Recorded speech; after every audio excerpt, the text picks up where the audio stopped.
How's it going, YouTube? I'm the Boot Hill Kid, and here's another installment of Jeeps. Jeeps. So I'm going to first show you my Jeep. I've got a video that will be in this card right here. It's an overview of this Jeep. This is not an overview. This video is for what to look for if you are looking for a Jeep Cherokee.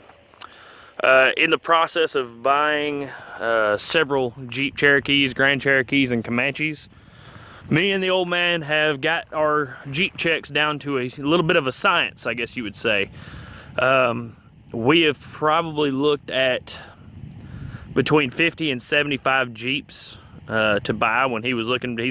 He spent 2 or 3 years looking for a Jeep Cherokee, looking for this Jeep Cherokee. As a matter of fact, he wanted a green Jeep Cherokee, and he was being very picky about it, and he ended up settling after 2 years of looking for a black one, and then about a year after he bought the black one, I found this one. So in that process, we've bought some Jeeps and found stuff later on them, and then while looking at Jeeps, we have found other issues with them that seem to be pretty consistent as far as Jeeps go. I'm sorry if I'm yelling a little bit. I forgot my earbuds, so I don't have my microphone to make the audio a little bit better. Hopefully the wind, it's got a little bit of a breeze going. Hopefully it's not messing with it too much. Anyway, some of the issues that we have run across on these Jeeps, I'm just showing the Jeep, ain't I? Some of the issues that we have run across on these Jeeps are pretty universal. And what I mean by that is they are flaws with the manufacturer, or they are flaws with the maintenance of the vehicle. But they tend to be consistent. One of which I'm going to tell you about right now. Never mind the inside, it's a little junky. The driver's side door. The driver's side door hinge, right here, this bushing tends to go out, or the welds start separating. Right here, this is welded to the body. This is all unibody, but this is welded to the body. And this bushing in here will go out, or this weld will start breaking. And the door, you can take, see if I can show this here.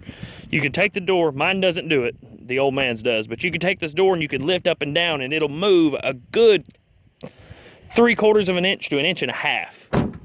All right, so we always check the driver's side front door and the passenger side front door, because those are typically the ones that are used the most, and those bushings wear out.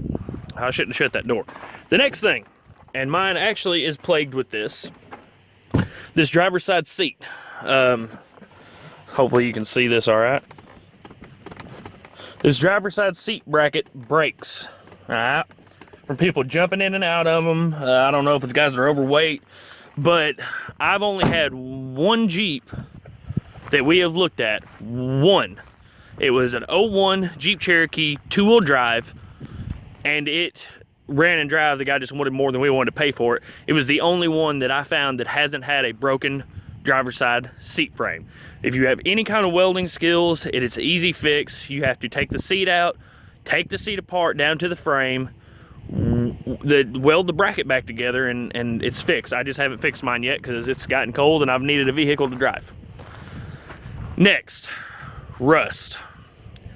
Rust plagues Jeep Cherokees, and I mean 4-wheel drive Jeep Cherokees in our area anyway. If you're down in Arizona or somewhere, you might find some that are in better shape, but in our area, they are all rusty. Hold on a second, I'm gonna have to click off here. There's a car coming. About that. Some guys rolled up talking to me about the Jeep. Actually, one of them is a student I have in school. But anyway, actually one of them that pulled up helped me build the Jeep, and the other one is one of my students. But what were we talking about? Rust. Rust on these four-wheel drive Jeeps, rust is awful in our area. If you live somewhere in Arizona or something like that, it may not be that bad. This one was a 2-wheel drive Jeep, and it had no rust on it. It's the reason I got it. But where you need to look for your rust is your rocker panels on both sides. And then, see if I can get this to autofocus. Right up under here, all right? You see the frame rail. You need to be looking right up in here at the floorboard, just where the transmission goes up. You need to be looking in this area, in the floorboard. Rust is always there. Also a good place to check, if you can get the bumper covers off, or if the bumper cover is off, check this rear quarter panel. I've got a hole about this big in my black Jeep that I found after I took the bumper cover off. Rust in those areas is the most common. Also, if it's been raining, before you go look at your Jeep, which I can't show you inside, I got stuff in the floorboard, check the passenger side floorboard, because water will come in here into the engine compartment and go in behind the heater core. It'll go in behind there. That's a simple fix, relatively. You have to unbolt the heater core, push it back, and you can RTV it, silicone it, and that will take care of that. What are some other things you need to check on? You need to check your U-joint. Somebody's hunting. You need to check your U-joints, and what I mean by your U-joints, you need to check for any kind of play in your front drive shaft U-joint, your U-joint to the transfer case, and both the rears. All right, those are common things to go out. They're kind of a pain to replace. If you have any mechanical skills, you can replace them pretty easily, but they can be a pain. Another thing to check for is oil leaks, transmission leaks, which I hope you're checking that on any used vehicle you're going to look at. But you need to check and see where the transmission fluid or where the oil is coming from. For instance, on a four-wheel drive Jeep, if it is leaking from between the transfer case and transmission, you have to separate those and replace your rear main seals and all that stuff. That's going to get into a pain in the butt if you don't have a lift, or if it's a stock ride height Jeep. I'm 240 pound, 5'9" guy. On a stock Jeep, it is hard for me to crawl under there and work. If it's lifted, it's a lot easier. But for me, it's hard for me to climb in and out of there. Let's see, what are some other things that we have looked at? We always check for rust in the floorboards, rust in the rocker panels. We check for water in the passenger side floorboard in particular, because that shows that there's a leak there, and the water will lead to rust in that passenger side floorboard. The door bushings, the front driver's seat frame being broken. Go up under here. Let me raise this hood here. I got my tripod today. I know it's probably still a little shaky, but I'm going to set you down for a second. Give you a nice view of the undercarriage of the Jeep while I lift this hood.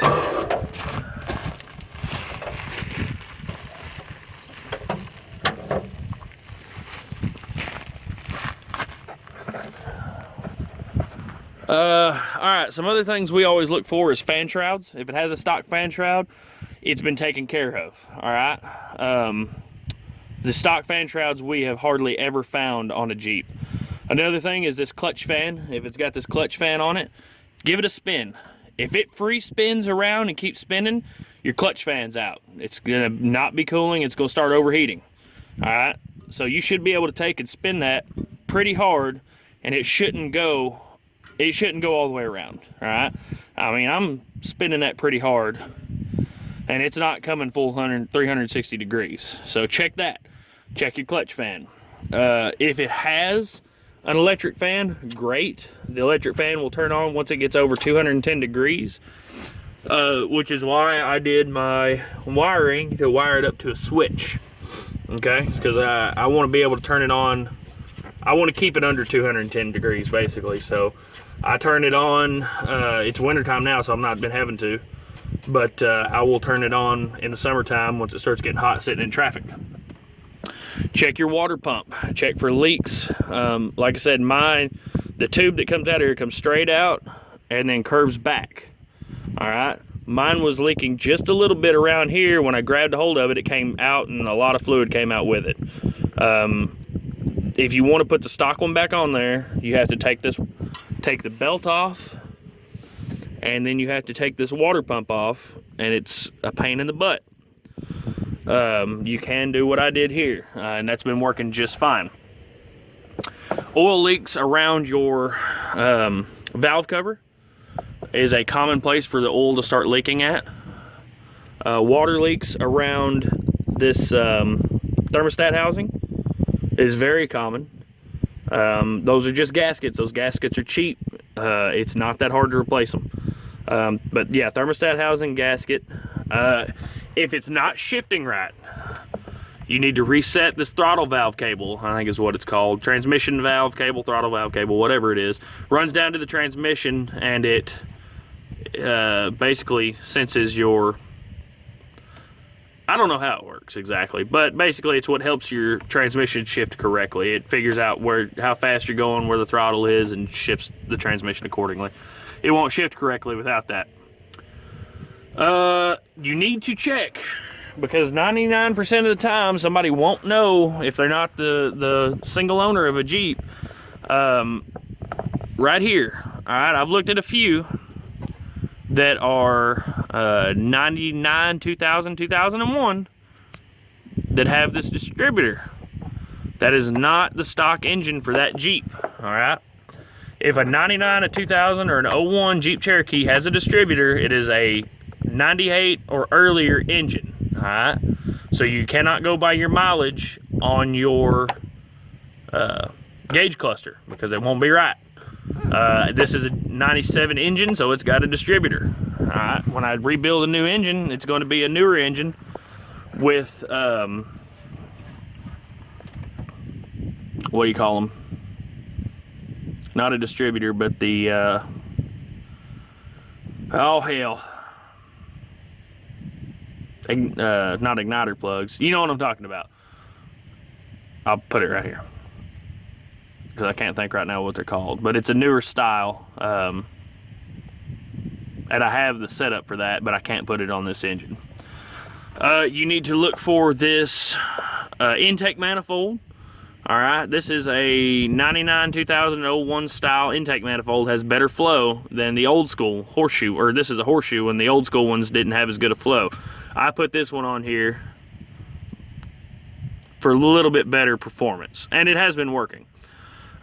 This fuel rail is actually off of an 01. It's an 01 fuel rail with pre-98 injectors. I'm going to replace those with 4-hole injectors. You need to look and see if these have Chrysler on them, on these injectors, or if they have something like Ford on them. If they have Ford, then somebody has done a 4-hole injector swap on it. What else are the common things that me and the old man look for? Any leaks, obviously, we look for. Man, I think that might be it. Oh, back hatch. Back hatch. Always check your back hatch. A lot of these, the back hatch will not open. Mine does open, fortunately. But if it doesn't open, I guess I'll just open it up here. I don't know, I got a bunch of crap in here. If the back hatch does not open, you can go in through here, you can reach down inside here, and you can pull it. And it'll open this up, and then you just take this off, that whole piece off, and you can get in there. It's a bar with threads on it with a thing that clamps around it. And on my black Jeep, I just, what I use, I think I used a hose clamp on my black Jeep. Really simple fix. Let's see, rust. Yeah, I think that's everything. Oh, rear leaf springs. If it's got a stock rear leaf spring, look to see if it's still bent up or if it's flattened out. If it's flattened out, it's wore out, and you're going to have to replace those. All right. 90% of the time, you're going to have to replace them anyway, or if you're getting a 4-wheel drive Jeep, you're going to put a lift kit on it, and that's going to not really matter too much. Man, I think that's it. Look for a transmission cooler. I thought it was it. That is my radiator. I do not have a transmission cooler. You will see the transmission cooler will come up and be a little bit shorter, a little bit smaller than your radiator, but look for that transmission cooler. There are a few models of Jeep Cherokees that came out with the transmission cooler on them. Most of them have been added on after the fact, but you will have better transmission cooling with that, so that's a plus. But everything that I have told you so far has been A way to negotiate. All right, you can negotiate your price down on your Jeep a little bit lower than what you'd give for it otherwise. I'll just give you, for instance, this Jeep with no engine and a clean title I gave $300 for. The black Jeep with a no title and a good running engine, I drove it home, I gave $400 for it. And then doing the engine swap and doing all the gaskets, let's say it's $700 that I had in 2 Jeeps. Doing all the gaskets, parts, a new battery, all that good stuff, I actually have got about $1,200 in this Jeep. After I got it fixed, I got hit. Insurance totaled this Jeep. It has a clean title still because it's so old. But the insurance company totaled this Jeep and they sent me a check for $2,700, I think, or $2,800 after my buyback. So after I told them I wanted to keep the Jeep, they took off what they considered was a fair buyback price, and they sent me a check for like $2,700 or $2,800, to which I put the new tires and the lift on. This lift is a $1,000 kit from Rough Country.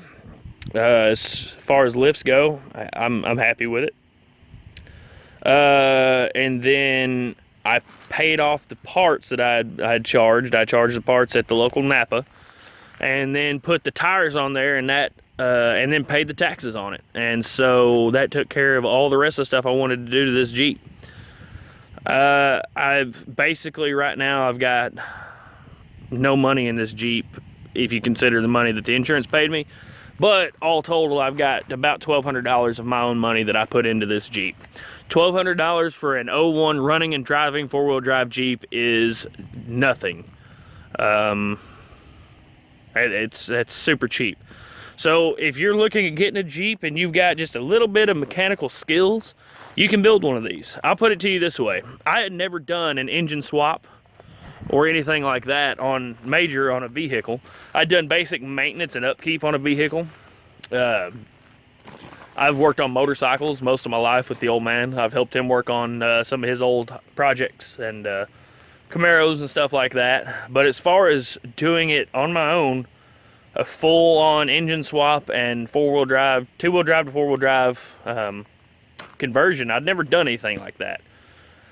I looked at Bleepin' Jeep videos and a lot of Jeep Cherokee videos on YouTube, and I will actually link to Bleepin' Jeep's video at the end of this, or to Bleepin' Jeep's channel at the end of this, and just my basic mechanical knowledge, basic knowledge of hand tools and how to use them, and then YouTube.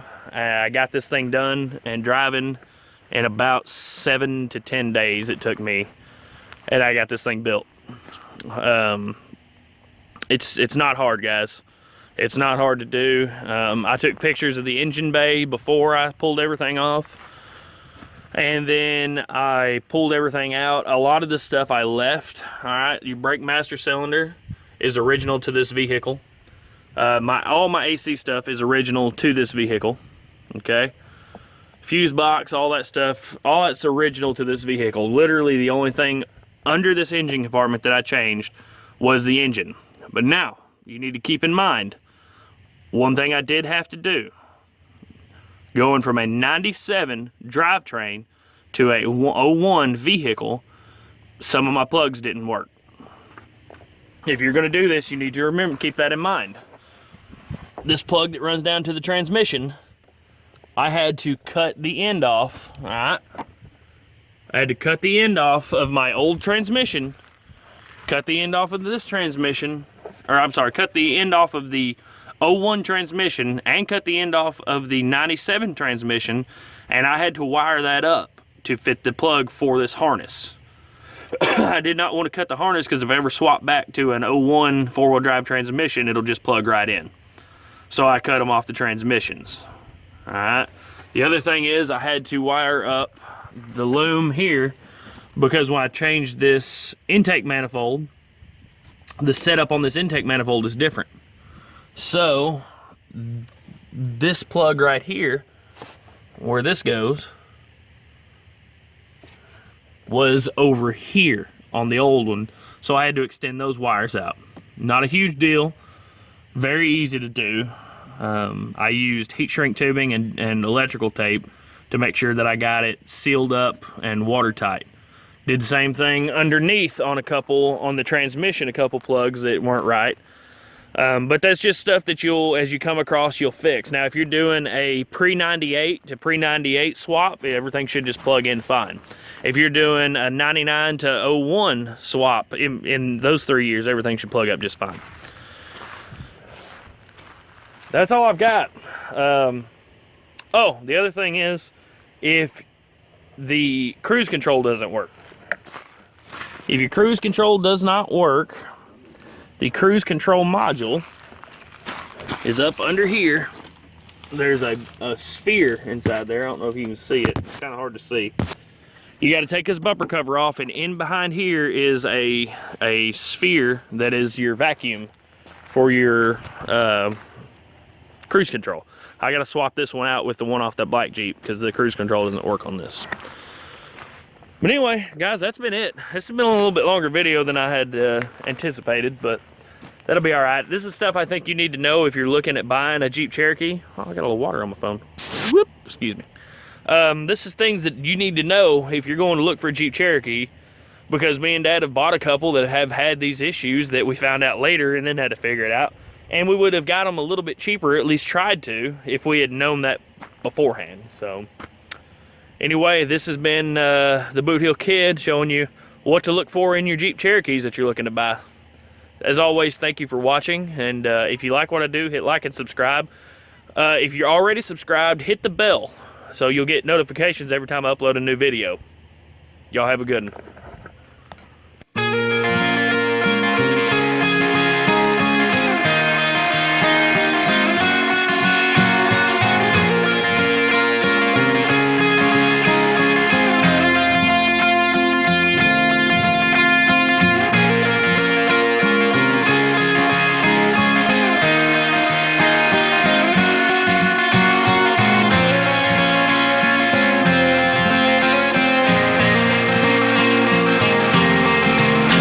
There is a house in New Orleans they call the rising sun,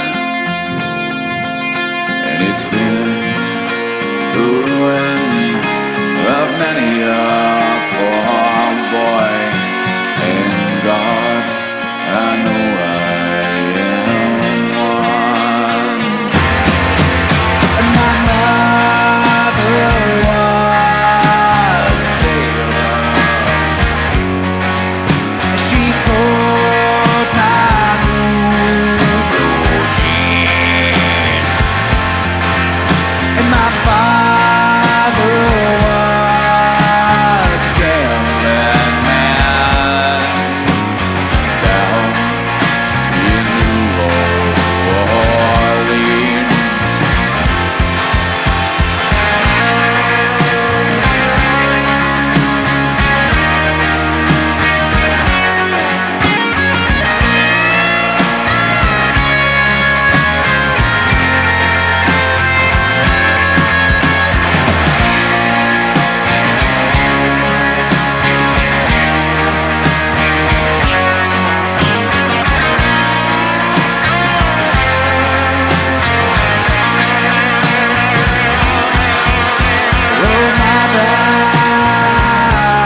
I know